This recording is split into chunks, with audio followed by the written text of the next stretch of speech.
भारत में सांप्रदायिकता का विकास। Question number 1। भारत और पाकिस्तान के स्वाधीन होने की घोषणा किस दिन की गई? 3 जून 1947 को। भारतीय स्वतंत्रता अधिनियम 1947 यूनाइटेड किंगडम की पार्लियामेंट द्वारा पारित वह विधान है जिसके अनुसार ब्रिटेन शासित भारत का 2 भागों भारत और पाकिस्तान में विभाजन किया गया। भारत के विभाजन से संबंधित माउंटबेटन योजना की सरकारी तौर पर घोषणा 3 जून 1947 को की गई। माउंटबेटन योजना 3 जून 1947 के फलस्वरूप ब्रिटिश संसद में 4 जुलाई 1947 को भारतीय स्वतंत्रता अधिनियम प्रस्तावित किया गया, जो 18 जुलाई 1947 को स्वीकृत हुआ, जिसमें भारत और पाकिस्तान नामक 2 डोमिनियनों की स्थापना के लिए 15 अगस्त 1947 की तिथि निश्चित की गई। Question number 2। ब्रिटिश प्रधानमंत्री क्लीमेंट एटली ने भारत को सत्ता हस्तांतरण की अंतिम तारीख तय कर दी थी।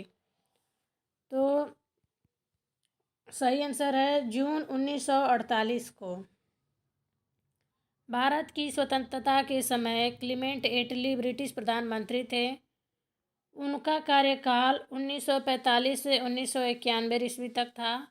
इस दौरान ब्रिटेन में लेबर पार्टी सत्ता में थी। ब्रिटेन के प्रधानमंत्री एटली ने 20 फरवरी 1947 को हाउस ऑफ कॉमन्स में यह घोषणा की कि अंग्रेज जून 1948 के पहले ही उत्तरदायी लोगों को सत्ता हस्तांतरित करने के उपरांत भारत छोड़ देंगे। Question number 3। 1947 में भारत विभाजन के बाद किसे संयुक्त रक्षा समिति, जिसे सैनिक कर्मचारियों, हथियारों व युद्ध सामग्रियों के विभाजन की जिम्मेदारी सौंपी गई थी, इसका सर्वोच्च सेनापति बनाया गया? तो आचिन लेक को बनाया गया। 1947 में भारत विभाजन के बाद आचिन लेक को संयुक्त रक्षा समिति, जिसे सैनिक कर्मचारियों, हथियारों व युद्ध सामग्रियों के विभाजन की जिम्मेदारी सौंपी गई थी, का सर्वोच्च सेनापति बनाया गया था। Question number 4। निम्न कथन किसका है? अभिरक्षण की मांग करने वाले मुसलमान मूर्ख तथा इसे अस्वीकार करने वाले हिंदू उनसे ज़्यादा मूर्ख हैं। अबुल कलाम आज़ाद का कथन है। उपरोक्त कथन अबुल कलाम आज़ाद का है। अन्य महत्वपूर्ण तथ्य। 1928 के कलकत्ता के सर्वदलीय सम्मेलन में जिन्ना ने कहा था, हम सब इस धरती के बेटे हैं, हमें साथ रहना है। मेरी बात मानिए कि भारत तब तक आगे नहीं बढ़ सकता जब तक कि हिंदू और मुसलमान एक नहीं हो जाते। 1930 के गोलमेज सम्मेलन में उन्होंने पाकिस्तान के रहमत अली द्वारा प्रस्तुत प्रस्ताव को ठुकरा दिया था। हिंदू मुस्लिम अंतर्द्वंद व आरोपों से परेशान होकर जिन्ना 1930 ईस्वी से 1939 ईस्वी तक इंग्लैंड में रहे। Question number 5। जिन्ना के बारे में सही कथन है। उन्होंने होम रूल आंदोलन का समर्थन किया, असहयोग आंदोलन का विरोध किया, वेवेल योजना को अस्वीकार कर दिया। तीनों कथन सही है, तो सही आंसर है डी, तीनों कथन सही है। मोहम्मद अली जिन्ना ने एनी बेसेंट की all India home rule league का समर्थन किया था, असहयोग आंदोलन का विरोध किया तथा वेवेल योजना को अस्वीकार किया, अतः तीनों कथन सही है। मोहम्मद अली जिन्ना ने 1928 ईस्वी में नेहरू रिपोर्ट का विरोध किया था और मार्च 1929 से 14 सूत्रीय मांग प्रस्तुत की। अक्टूबर 1939 ईस्वी में 8 प्रांतों में कांग्रेस मंत्रिमंडलों के त्यागपत्र के बाद 22 दिसंबर 1939 को जिन्ना के नेतृत्व में मुस्लिम लीग ने मुक्ति दिवस मनाया। जिन्ना ने 1942 ईस्वी के भारत छोड़ो आंदोलन का विरोध किया था। Question number 6। पाकिस्तान शब्द का पहली बार प्रयोग किया था चौधरी रहमत अली ने। भारतीय मुसलमानों के लिए पृथक राज्य पाकिस्तान शब्द का प्रयोग सर्वप्रथम कैम्ब्रिज विश्वविद्यालय के छात्र रहमत अली ने अपने पत्र जिसका शीर्षक था नाउ और नेवर में प्रस्तुत किया था। क्वेश्चन नंबर 7, पाकिस्तान शब्द का सर्वप्रथम प्रयोग किसने किया? चौधरी रहमत अली ने। मुस्लिम लीग ने पहली बार पाकिस्तान की मांग कब की? तो सही आंसर है बी, 1940 में। 23 मार्च 1940 को मुस्लिम लीग का अधिवेशन लाहौर में हुआ। इसकी अध्यक्षता मोहम्मद अली जिन्ना ने की। इस अधिवेशन में भारत से अलग एक मुस्लिम राष्ट्र पाकिस्तान की मांग की गई। जिन्ना ने अधिवेशन में भाषण देते हुए कहा था कि वे एक अलग मुस्लिम राष्ट्र के अतिरिक्त और कुछ स्वीकार नहीं करेंगे।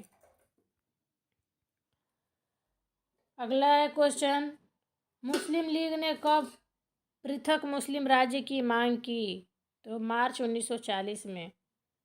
पाकिस्तान संबंध प्रस्ताव निम्नलिखित में से किस वर्ष पारित हुआ था? 1940 में।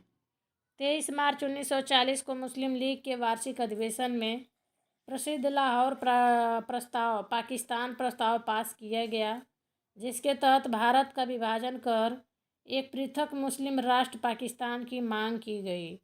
इस प्रस्ताव को फजलुल हक ने प्रस्तुत किया और खलीकुज्जमा ने इसका अनुमोदन किया।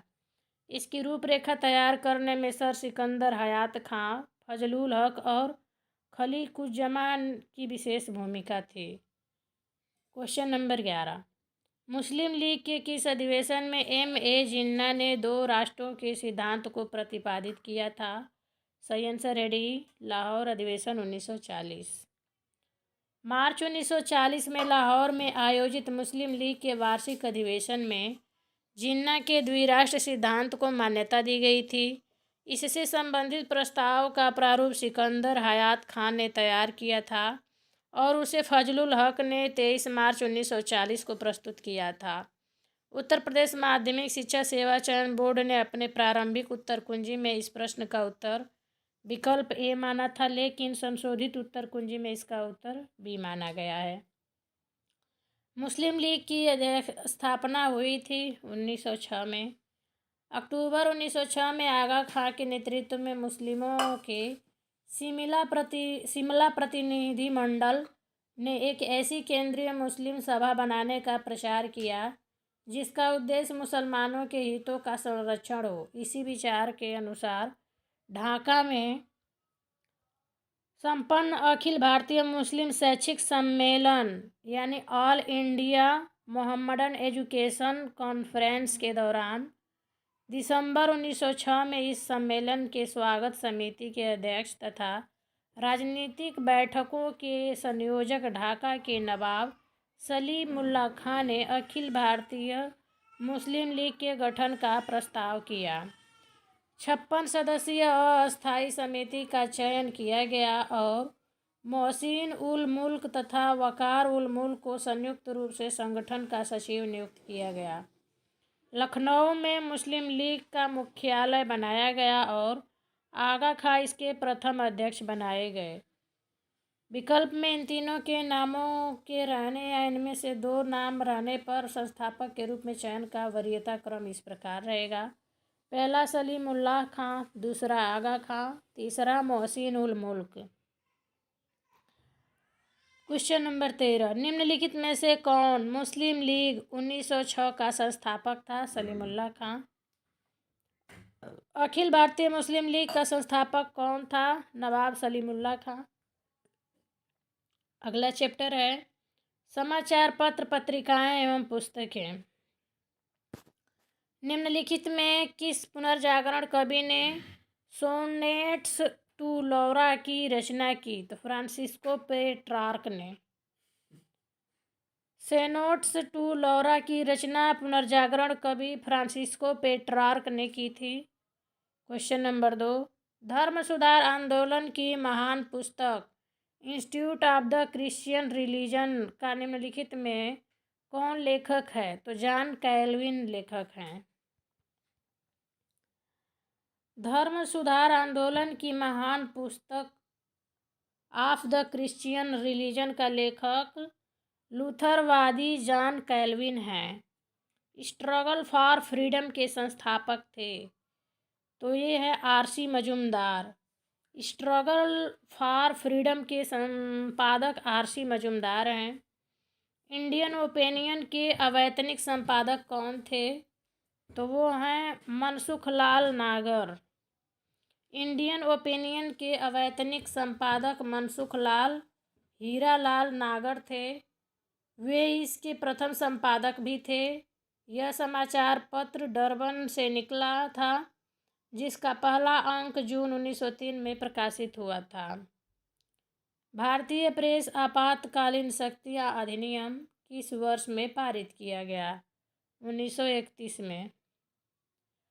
भारतीय प्रेस आपातकालीन शक्तियाँ अधिनियम 1931 में पारित किया गया।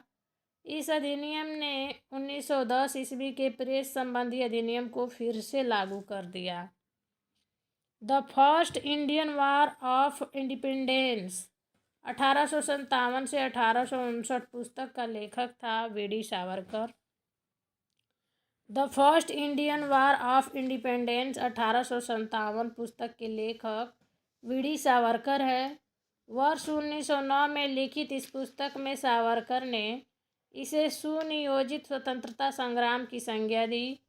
वीडी सावरकर ने वर्ष 1904 में मित्र मेला तथा वर्ष 1904 में ही अभिनव भारत की स्थापना की।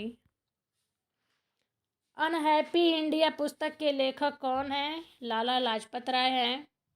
अनहैप्पी इंडिया पुस्तक के लेखक लाला लाजपत राय थे। महात्मा गांधी द्वारा लिखित पुस्तकों में हिंद स्वराज, सत्य के प्रयोग, दक्षिण अफ्रीका के सत्याग्रह का इतिहास है। कैथरीन मेयो ने द मदर इंडिया नामक पुस्तक लिखी है। बिपिन चंद्रपाल द्वारा लिखित पुस्तकों में द सोल ऑफ इंडिया, स्टैंडर्टी एंड एम्पायर है। क्वेश्चन नंबर 8, इंडियन ओपिनियन प्रकाशित होता था दक्षिण अफ्रीका से। महात्मा गांधी द्वारा इंडियन ओपिनियन नामक समाचार पत्र का प्रकाशन दक्षिण अफ्रीका से किया गया था। इंडियन ओपिनियन एक साप्ताहिक समाचार पत्र था। इसका प्रथम प्रकाशन जून 1903 में किया गया था। मनसुख लाल नजर इसके प्रथम संपादक थे। क्वेश्चन नंबर 9, बंदी जीवन पुस्तक के लेखक कौन है? सचिंद्र नाथ सन्याल। बंदी जीवन पुस्तक के लेखक सचिंद्र नाथ सन्याल हैं। ब्रिटिश पॉलिसी इन इंडिया के लेखक एस गोपाल हैं। ब्रिटिश पॉलिसी इन इंडिया के लेखक एस गोपाल थे। वह कौन प्रथम कांग्रेस नेता था जिसने सलाह दी कि देवनागरी लिपि में लिखी हिंदी भारत की राष्ट्रभाषा होनी चाहिए? तो महात्मा गांधी ने कहा था। महात्मा गांधी प्रथम कांग्रेस नेता थे जिसने सलाह दी कि देवनागरी लिपि में लिखी हिंदी भारत की राष्ट्रभाषा होनी चाहिए। दिसंबर 1916 में गांधी जी ने अखिल भारतीय सामान्य लिपि एवं सामान्य भाषा सम्मेलन की अध्यक्षता की, जिसमें उन्होंने हिंदी को राष्ट्र की सामान्य भाषा का दर्जा देने की वकालत की। वर्ष 1916 के लखनऊ कांग्रेस अधिवेशन में उन्होंने यह कहा कि राष्ट्रीय प्रश्न राष्ट्रीय भाषा में ही उठाए जाने चाहिए। क्वेश्चन नंबर 12, कवि वचन सुधा पत्र के संपादक कौन थे? तो वो है भारतेंदु हरिश्चंद्र। कवि वचन सुधा पत्र के संपादक भारतेंदु हरिश्चंद्र थे। यह पत्र 1867 ईस्वी में वाराणसी से हिंदी में प्रकाशित होता था। निम्नलिखित में से कौन बॉम्बे क्रॉनिकल का प्रकाशक था? तो वो है फिरोज शाह मेहता। फिरोज शाह मेहता ने वर्ष 1912 में बॉम्बे क्रॉनिकल का प्रकाशन किया था। अनहैप्पी इंडिया पुस्तक के लेखक हैं लाला लाजपत राय। अनहैप्पी इंडिया पुस्तक के लेखक लाला लाजपत राय थे। समाचार पत्र इंडियन मिरर के संपादक थे एन सेन। समाचार पत्र इंडियन मिरर 1861 ईस्वी में कलकत्ता के मनमोहन घोष और देवेंद्र नाथ टैगोर द्वारा प्रकाशित किया गया था। इंडियन मिरर के संपादक नरेंद्र नाथ सेन SN सेन थे। पुस्तक at the feet of Mahatma Gandhi के लेखक कौन है? डॉक्टर राजेंद्र प्रसाद। पुस्तक at the feet of Mahatma Gandhi के लेखक डॉक्टर राजेंद्र प्रसाद हैं। The story of the integration of the Indian state पुस्तक के लेखक कौन है? तो वो है BP Menon. The story of the integration of Indian state पुस्तक के लेखक सरदार पटेल के विश्वास पात्र एवं सचिव बीपी मेनन हैं। सूची फर्स्ट को सेकेंड से सुमेलित कीजिए। लेखक और कृति है तो सही है डी, एस.सी. बोस दी प्रिंटिंग टाइगर। बीजी तिलक ने गीता रहस्य लिखी। अरविंद घोष ने the ideal of human unity लिखी। जे.एल. नेहरू ने दी यूनिटी ऑफ इंडिया और कर्नल ह्यू टॉय ने दी प्रिंटिंग टाइगर लिखी थी। राजा राम मोहन राय ने एक साप्ताहिक पत्रिका प्रकाशित की, वह थी संवाद कौमुदी। राजा राम मोहन राय ने 1821 ईस्वी में संवाद कौमुदी नामक बंगाली पत्रिका का प्रकाशन किया। अन्य महत्वपूर्ण तथ्य, राजा राम मोहन राय की अन्य महत्वपूर्ण पुस्तकें पत्रिकाएं हैं। तोहफत उल मुहद्दीन फारसी में, प्रीसेप्ट ऑफ जीसस एकेश्वरवादियों के लिए उपहार है, मिरातुल अखबार फारसी और वेदांतर 1816 में। क्वेश्चन नंबर 20, फारसी पत्रिका मीरात उल अखबार किसने प्रारंभ की? राम मोहन राय ने। The duty of the age पुस्तक किसके द्वारा लिखी गई? रिपन द्वारा लिखी गई। The duty of the age इस युग का कर्तव्य पुस्तिका लॉर्ड रिपन द्वारा 1852 में लिखी गई। उसने इस पुस्तिका में लोकतंत्र के 2 गुणों की चर्चा की है। उसने भारत में प्रकाशन को उदार बनाने का प्रयत्न किया। राजा राम मोहन राय द्वारा प्रकाशित पत्रिका का नाम संवाद कौमुदी है। मीरात उल अखबार किसकी कृति है? राजा राम मोहन राय की। निम्नलिखित में से किस समाचार पत्र का प्रकाशन आयरिश महिला एनी बेसेंट के द्वारा किया गया? कॉमनवेल्थ का। आयरिश महिला एनी बेसेंट के द्वारा कॉमनवेल्थ तथा न्यू इंडिया नामक समाचार पत्र का प्रकाशन किया गया। एनी बेसेंट एक आयरिश महिला थी। वे 1893 में भारत आई। उन्होंने गीता का अंग्रेजी अनुवाद लॉर्ड्स सॉन्ग्स नाम से किया। इन्होंने 1916 में होम रूल लीग की स्थापना की। कॉमनवेल्थ पत्र के निम्नलिखित में से किसका संबंध है कॉमनवेल्थ से? तो एनी बेसेंट से संबंध है। तत्वबोधिनी पत्रिका से कौन संबंधित है? देवेंद्र नाथ टैगोर हैं। देवेंद्र नाथ टैगोर ने 1839 में तत्वबोधिनी सभा की स्थापना की। इसके साथ ही इन्होंने मासिक पत्रिका तत्वबोधिनी का प्रकाशन प्रारंभ किया। 1843 ईस्वी में देवेंद्र नाथ टैगोर ने ब्रह्म समाज का नेतृत्व संभाला। 1856 में ब्रह्म समाज का नेतृत्व केशव चंद्र सेन के हाथों में आ गया। केशव चंद्र सेन के प्रयासों से सरकार ने 1872 में ब्रह्मा विवाह एक्ट पारित किया। तत्वबोधिनी पत्रिका ने किसकी विचारधारा का प्रचार किया? ब्रह्म समाज का। निम्नलिखित पुस्तकों और लेखकों के युग में से कौन सत्य नहीं है? तो अशोक मेहता तो सही आंसर है C, Ashok Mehta civil rebellion in India unity सही नहीं है, बाकी सब सही है। V D. Savarkar the Indian war of independence 1857, S N. Sen 1857 और सभी सत्य है बाकी। Civil rebellion in Indian mutiny 1857 से 1859 पुस्तक के लेखक अशोक मेहता न होकर शशि भूषण चौधरी है, अन्य विकल्प सही है। 1857 विद्रोह से संबंधित लिखी गई अन्य पुस्तकें, sir Syed Ahmad Khan an essay on the cause of the Indian revolt 1860, Ashok Mehta the great rebellion, R C. Majumdar the sipahi mutiny and the rebellion of 1857। अगला है question number 29, history of British India किसने लिखी? जेम्स मिल ने। हिस्ट्री ऑफ ब्रिटिश इंडिया पुस्तक साम्राज्यवादी इतिहासकार James मिल द्वारा लिखी गई है। इसने भारतीय इतिहास को 3 भागों में विभाजित किया है। पहला हिंदू काल, दूसरा मुस्लिम काल और तीसरा आधुनिक काल। तो हिस्ट्री ऑफ ब्रिटिश इंडिया किसने लिखा है? तो जेम्स मिल ने लिखा है। B.A. स्मिथ ने अर्ली हिस्ट्री ऑफ इंडिया नामक पुस्तक लिखी। B.A. स्मिथ ने अर्ली हिस्ट्री ऑफ इंडिया नामक पुस्तक लिखी। मैक्स मूलर ने वेदों का अनुवाद sacred books of the east नाम से किया। नीलकंठ शास्त्री ने ए हिस्ट्री ऑफ एंशिएंट इंडिया नामक पुस्तक लिखी। नीलकंठ शास्त्री ने। क्वेश्चन नंबर 30, इनमें से किसे बंगाल की बाइबिल कहा जाता है? तो आनंद मठ को।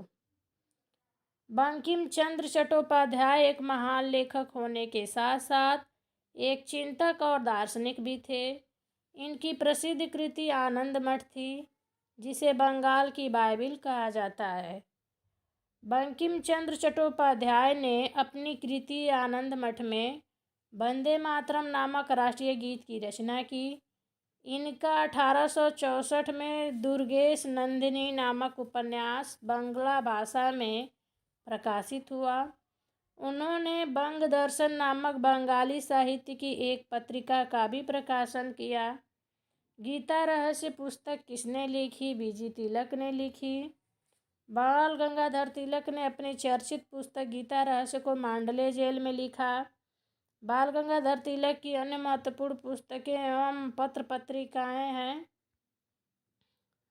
Arctic home of Vedas, rivets of the new party Maratha अंग्रेजी भाषा में और केसरी मराठी भाषा में। बाल गंगाधर तिलक ने किस अंग्रेजी समाचार पत्र का संपादन किया? मराठा का। बाल गंगाधर तिलक ने अंग्रेजी में मराठा तथा मराठी में केसरी समाचार पत्र का प्रकाशन किया। इन्होंने मांडले जेल वर्मा में प्रवास के दौरान अपनी पुस्तक गीता रहस्य लिखी। बाल गंगाधर तिलक लोकमान्य तथा भारत के बेताज बादशाह के नाम से प्रसिद्ध थे। इन्होंने 1893 में गणपति महोत्सव को प्रारंभ किया था। 1895 में इन्होंने शिवाजी महोत्सव मनाया। बाल गंगाधर तिलक द्वारा राष्ट्रीयता को बढ़ावा देने हेतु अखबार निकाला जाता था, तो केसरी। दी बंगाली समाचार पत्र का प्रकाशन किसने प्रारंभ किया? सुरेंद्रनाथ बनर्जी ने। दी बंगाली नामक अंग्रेजी समाचार पत्र का प्रकाशन सुरेंद्रनाथ बनर्जी ने 1879 ईस्वी में कलकत्ता से किया। सुरेंद्रनाथ बनर्जी को आधुनिक बंगाल के निर्माता तथा बंगाल के शेर के नाम से जाना जाता है। सुरेंद्रनाथ बनर्जी को बंगाल का शेर। इन्होंने 1876 में इंडियन एसोसिएशन नामक संस्था की स्थापना की। ए नेशन इन मेकिंग इनकी प्रसिद्ध पुस्तक है। क्वेश्चन नंबर 35, श्रीमद् भागवत गीता का अंग्रेजी अनुवाद किस ब्रिटिश प्रशासक ने किया था? विल्किंसन ने किया था। श्रीमद् भागवत गीता का अंग्रेजी अनुवाद 1885 में विल्किंसन ने किया। यह प्रथम पुस्तक थी जिसका अनुवाद एशियाटिक सोसाइटी ऑफ बंगाल के तहत हुआ। 1884 में कलकत्ता में एशियाटिक सोसाइटी ऑफ बंगाल की स्थापना हुई।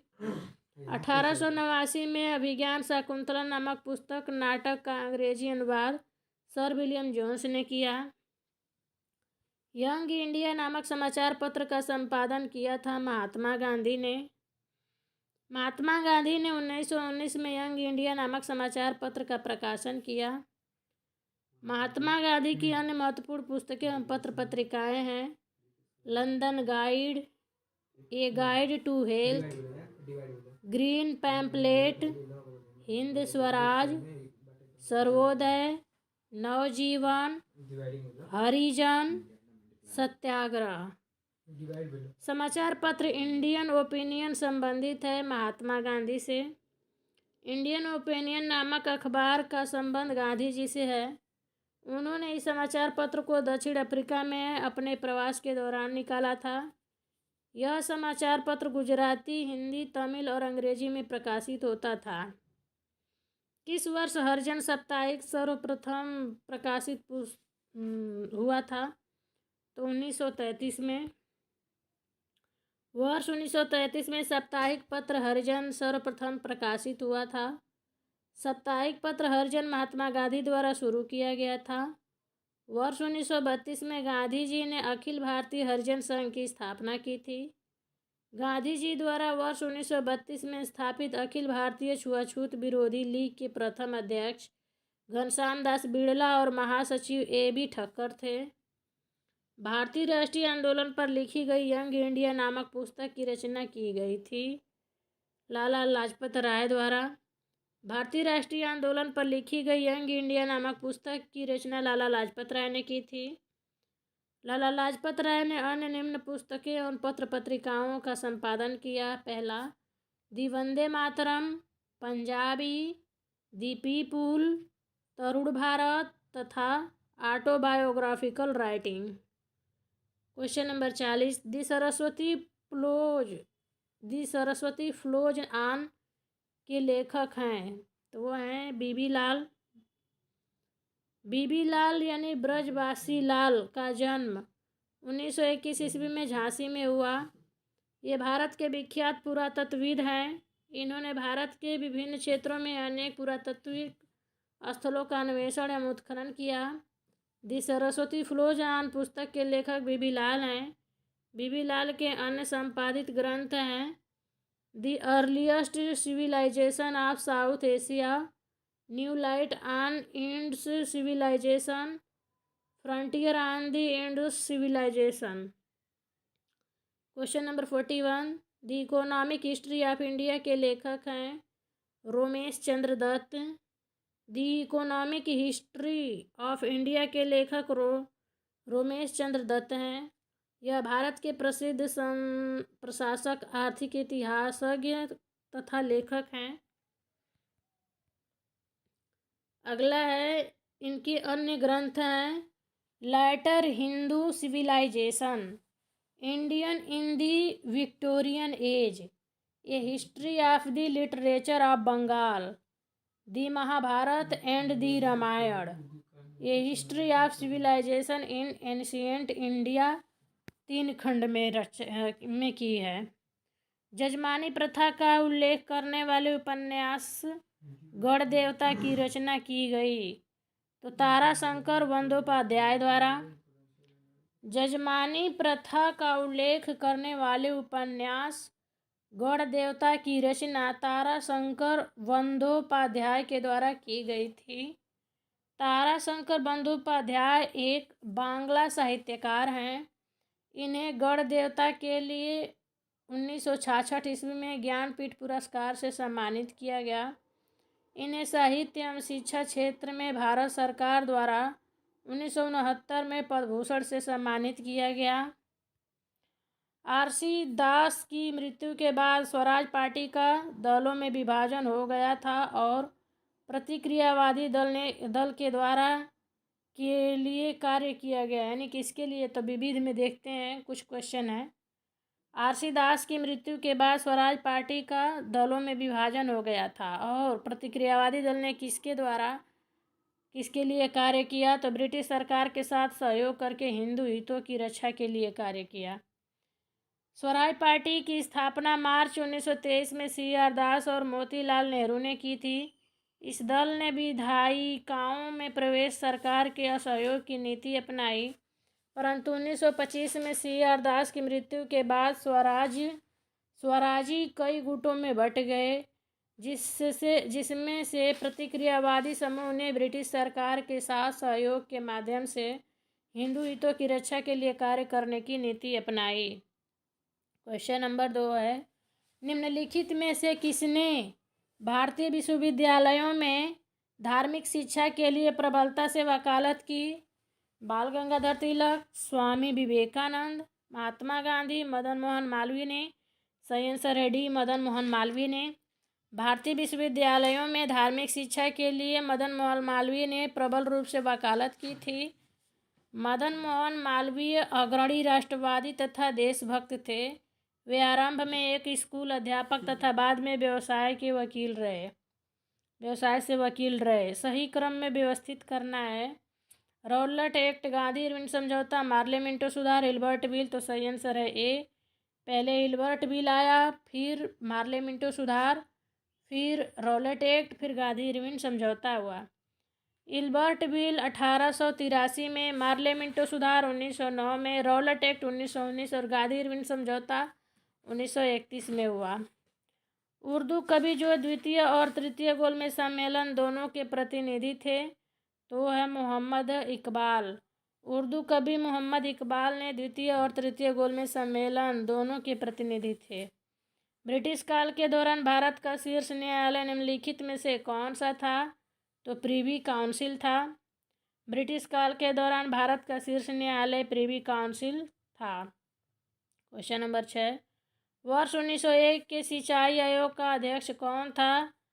सर सी स्कॉट मोनक्रिए थे। कर्जन ने वर्ष 1901 में सर क्रॉनिल स्कॉट मोनक्रिए की अध्यक्षता में एक सिंचाई आयोग का गठन किया और आयोग के सुझाव पर सिंचाई के क्षेत्र में कुछ महत्वपूर्ण सुधार किए गए। यहीं पे क्वेश्चन समाप्त होता है। वीडियो देखने के लिए आपका बहुत बहुत धन्यवाद। जय हिंद।